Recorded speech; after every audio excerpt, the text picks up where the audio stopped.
తాకట్టులో ఉన్న బంగారాన్ని విడిపించి ఆ రోజు ఆన్లైన్ రేట్‌కు మేము కొనుగోలు చేస్తాం. అక్షయ గోల్డ్ హబ్. ఓం శ్రీ గురుభ్యో నమః.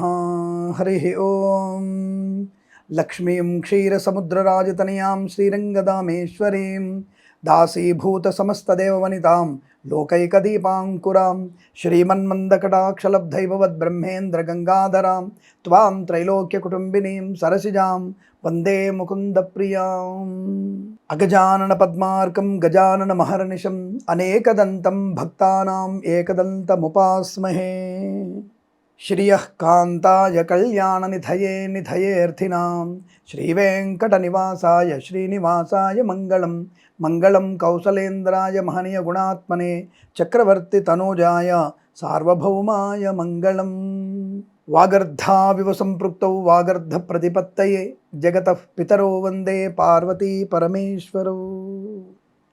అందరికీ నమస్కారం. సమస్త సన్మంగళాని భవంతు. నిత్య శ్రీరస్తు నిత్య సన్మంగళాని భవంతు. 2026 ఈ ఇంగ్లీష్ క్యాలెండర్ ప్రకారంగా దాదాపుగా మనకున్నటువంటి వెస్టర్న్ ఆస్ట్రాలజీ ప్రకారం, అంటే పాశ్చాత్య ఆస్ట్రాలజీ జ్యోతిష విధాన ప్రకారంగా సంవత్సర ఫలితాలు ఎలా ఉంటాయి, దాన్ని ఇంచుమించుగా మనము దాదాపుగా 4 గ్రహాలని కలుపుకోవడం, అంటే ఇంచుమించుగా 4 గ్రహాలని కలుపుకోవడం, శని, గురుడు, రాహుకేతువు. అయితే మరి ఇది మనకి ఉగాది నుంచి కదా పంచాంగ శ్రవణము, మరి ఇప్పుడు ఫలితాలు ఎందుకు చెప్తున్నారు అనేటువంటి భావన మీకు ఉండొచ్చు. అంటే కొంతమందికి ఉత్సుకత ఉంటుంది. 2025 నాకు ఇలా ఉంది, they are calculated January 1 to 31 December. ఈ జనవరి 1 నుంచి 31 వరకు, డిసెంబర్ 31 వరకు లెక్కించుకునేటువంటి వ్యక్తుల కొరకు వాళ్ళ సంవత్సరం ఎలా ఉంది కావాలి అంతవరకే. దాంట్లో సనాతన ధర్మానికి కట్టుబడిన వాళ్ళు కొంతమంది ఉగాది పంచాంగం చూస్తే, ఇతర మతాల వారు వారి వారి యొక్క మతానుసారంగా ఈ ఇంగ్లీష్ క్యాలెండర్ ఎలా ఉంటుంది 2026 ఓన్లీ అనేటువంటి ఉత్సాహంతో అడుగుతూ ఉంటారు.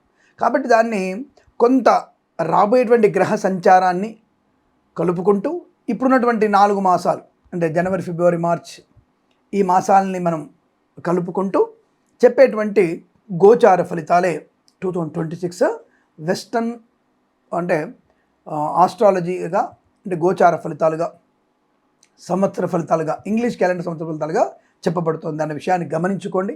అనవసరంగా దానికి ఉగాది గురించి చెప్పేవి చెప్తున్నారు మారిపోతున్నారు అనకండి. ఉగాది పంచాంగంలో జగల్లగ్నం, వర్షలగ్నం, నవనాయక ఫలితం అవన్నీ చాలా వేరే ఉంటాయి. సో అప్పుడు మీకు ఉగాది ఫలితాల ముందు, అంటే మీకు ఫిబ్రవరి, మార్చి ముందే చెప్పే ప్రయత్నం చేస్తాం. ఈ 2026లో ఉన్నటువంటి ఫలితాలు ఏంటి, అంటే ఎలా ఉన్నాయి అసలు అని అడిగితే, ముఖ్యంగా మనకి చాలా మటుకు కొంత 12 రాశుల ఫలితాలు చూసినప్పుడు మిథున రాశి వారి ఫలితాలు 2026 సంవత్సరంలో ఎటువంటి ప్రయత్నాలు సఫలీకృతం అవుతాయి.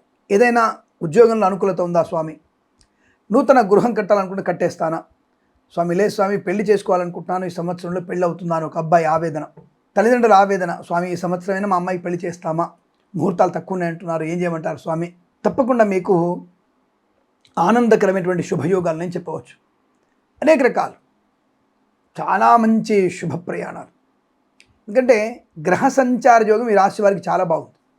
ముఖ్యంగా మొన్నటిదాకా గురుడు వెనక్కి ముందుకి లాగినటువంటి గురుడు ఈ సంవత్సరంలో తప్పకుండా మీకు రేపు ఏప్రిల్ తర్వాత చూడండి, గురుడు వల్ల మంచి లాభాలు ఉన్నాయి, సూపర్ లాభాలు, ధనయోగం, ఉద్యోగ లాభం, గృహలాభం, కుటుంబ సౌఖ్యం. ఎన్నో సంవత్సరాలుగా సంతానం కోసం ఎదురు చూస్తున్నటువంటి మీకు శుభకరమైనటువంటి సంతాన ప్రాప్తి పొందుకునే అదృష్ట యోగం ఉంది. తప్పనిసరిగా మంచి సంతాన యోగం ఉంటుంది, వాహన సౌఖ్యం ఉంటుంది, వివాహం కాని వారికి వివాహ యోగ్యత ఉంటుంది. ప్రేయసీ ప్రియులకు కూడా శుభవార్తనే. మీ యొక్క పెద్దల అంగీకారంతో ప్రేయసీ ప్రియులు ఒకటయ్యేటువంటి శుభతరుణంగా చెప్పవచ్చు. కుటుంబపరమైన సౌఖ్యము, ఆస్తి పంపకాల్లో అనుకూలవంతమైనటువంటి శుభయోగాలు, కోర్టు వివాదాలన్నీ కూడా సమసిపోవడం, ఇతరుల కబ్జా కోరల్లో ఉన్నటువంటి మీ ఆస్తులు కోర్టు ద్వారా కానీ, సంయమనం ద్వారా కానీ, మధ్యవర్తిత్వం ద్వారా కానీ కొద్దో గొప్ప ధన నష్టం వచ్చినా, ₹1,00,00,000 వస్తువు 10 లక్షల నష్టం వచ్చినా 90 లక్షల ప్రాపర్టీ మీ వైపు వచ్చే అవకాశం. సరే, ఆ 10 లక్షలు అన్యాయంగా తిన్నవాడు బ్రతికి బట్టగట్టే అవకాశం ఉండదు. ఆ దుర్మార్గులు అటువంటి ధనాన్ని తీసుకున్న వాళ్ళు నాశనం కాక తప్పదు. ఇది గ్యారెంటీ దొరుకుతుంది. అది అన్యాయంగా తిన్న సొమ్ము అరగదండి. ధర్మం ఎట్టి పరిస్థితుల్లో ధర్మమే గెలుస్తుంది. కాబట్టి మీకు ఏదైనా సరే మీకు ఇతరుల కబ్జాకు ఉన్నటువంటి ఈ యొక్క ఆస్తిపాస్తులు మీ చేతికి వస్తాయి. కోర్టు వాదాలు కూడా సమస్యపోయి కోర్టు ద్వారా కూడా మీకు న్యాయం జరిగే అవకాశం ఉంటుంది. ఇక కళాకారులకి క్రీడాకారులకి అభివృద్ధి బాగా ఉంది.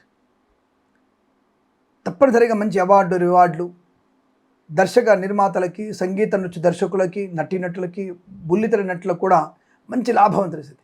అంటే గొప్ప విశేషమైనటువంటి సినిమాలు నటించగలిగే అవకాశం కూడా ఉంటుంది. రాజకీయ రంగంలో లాభాలు ఉన్నాయి.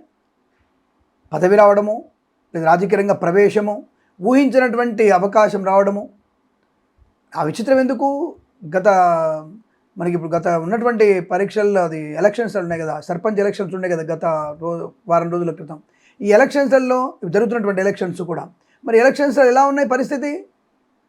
ఎవరెవరికి తెలియని వాళ్ళకి దండం పెట్టి, నువ్వు దండం పెడతా తల్లి, నువ్వు సర్పంచ్ నిలబడు, నీ కాళ్ళు మొక్కుతాను సర్పంచ్గా ఉండని చెప్పేసినటువంటి వాళ్ళు చాలామంది ఉన్నారు. ఇక్కడ వందల మంది ఉన్నారు ఇక్కడ. అంటే ఊహించని పదవి కూడా రాజకీయ రంగంలోకి బలవంతంగా రావాల్సిన అవసరం అది కూడా జరుగుతుంది. అది ఇంకా మళ్ళీ ఇంకొన్ని ఎలక్షన్స్ ఉన్నాయి కదా, సర్పంచ్ ఎలక్షన్లు, అక్కడ జెడ్పీటీఓలు, ఎంపీడీఓలు ఉంటాయి కదా, కొన్ని ఉంటాయి, కార్పొరేటర్లు, ఇలాంటి కొన్ని చోట్ల ఆయా వర్ణ సంబంధమైనటువంటి వ్యక్తులు లేకపోవడం వల్ల ఇంకొకరిని నిలబెట్టడం, అలాంటి ఆశ్చర్యకరమైనటువంటి రాజకీయ పదవి వరించే అవకాశం కూడా ఉంటుంది. రాజకీయ రంగంలో మంచి లాభాలు ఉన్నాయి. అలాగే వాహన యోగం, డ్రైవర్లకి, పెయింటర్లకి, ఎలక్ట్రీషియన్ కలిసి వచ్చే అవకాశం. కన్సల్టెన్సీ మీద ఆధారపడవచ్చు. మ్యారేజ్ బ్యూరో నుంచి కూడా శుభవార్త వినే అవకాశాలు. వ్యాపార విషయంలో భాగస్వామి వ్యాపారంతో అనుకూలత ఉంది. కొత్త వ్యాపారం చేయడానికి అవకాశం ఉంది. వ్యాపారాన్ని విస్తరించగలిగే అవకాశం ఉంది. అలాగే ఫార్మా, సిమెంట్, ఐరను, ఇటుకలు, ఇసుక, రాగి, ఇత్తడి, మైనింగ్, కన్స్ట్రక్షన్, రియల్ ఎస్టేట్, మద్యపానం, హోటల్, ఇంటీరియర్, ఎక్స్టీరియర్, ఫర్నిచర్, గాజు, తోలు, రెగ్జిన్, షూ పరిశ్రమ, మత్స్యకారులకి, రొయ్యలు, చేపలు చెల్లె వారికి, రైతన్నలకి, పూలు, పళ్ళు, కూరగాయలు పండించే వారికి, సూపర్ మార్కెట్, కిరాణా వ్యాపారంలోను, మినపగుళ్ళు, చింతపండు, బెల్లము, మిర్చి, పత్తి పరిశ్రమ లాభాలు ఉన్నాయి. సువర్ణ వజ్రాభరణ ప్రాప్తి, ఆటోమొబైల్, ఎలక్ట్రానిక్, ఎలక్ట్రికల్, విద్యాలయ, వ్యాయామ, చిట్ ఫండ్, ఫైనాన్స్ వ్యాపారంలోను, ఇంటీరియర్, ఎక్స్టీరియర్, ఫర్నిచర్, గాజు పరిశ్రమలోను, చేనేత, వస్త్ర, దర్జీ పని చేసేవారికి, సోషల్ మీడియా, శాటిలైట్ జర్నలిస్టుల వారికి, సీనియర్ సిటిజన్కి, మహిళా మండలికి కూడా అద్భుతమైనటువంటి ఆనందయోగం. అలాగే కార్యనియామకాల ఉద్యోగాన్ని పొందుకోవడం, ఉద్యోగంలో ఉన్నత స్థాన బదిలీలు, అనుకున్న చోటికి బదిలీ పొందుకోవడం, ప్రైవేట్ సెక్టార్లో కూడా బెంచ్ మీద ఉద్యోగం తప్పకుండా అనుకూలంగా ఉంటుంది. తప్పకుండా సంవత్సరంలో మీకు మంచి ఉన్నత స్థాయి బెటర్ ప్యాకేజ్ పొందుకుంటారు, ఇందులో సందేహమే లేదు. అలాగే వేద పండితులు, పురోహితులు, బ్రాహ్మణోత్తములు, కులవృత్తుల వారికి, జ్యోతిష్య పండితులకి, వైద్యులకి, వైద్య బృందాల వారికి, న్యాయవాదులకి, ఎల్ఐసి, మెడికల్, గృహ నిర్మాణకి లాభదాయకమైన ఆనందయోగం. ఇదంతా మీకు అత్యద్భుతమైనటువంటి శుభయోగంగా చెప్పబడుతోంది. ఈ సంవత్సరం ప్రతి సంవత్సరం కూడా ప్రశాంతత, ఆనందము, ఐశ్వర్యం పొందాలని కోరుకుంటూ సర్వేజన సుఖినో భవంతు. ప్రేమతో మీ కిరణ్ శర్మ.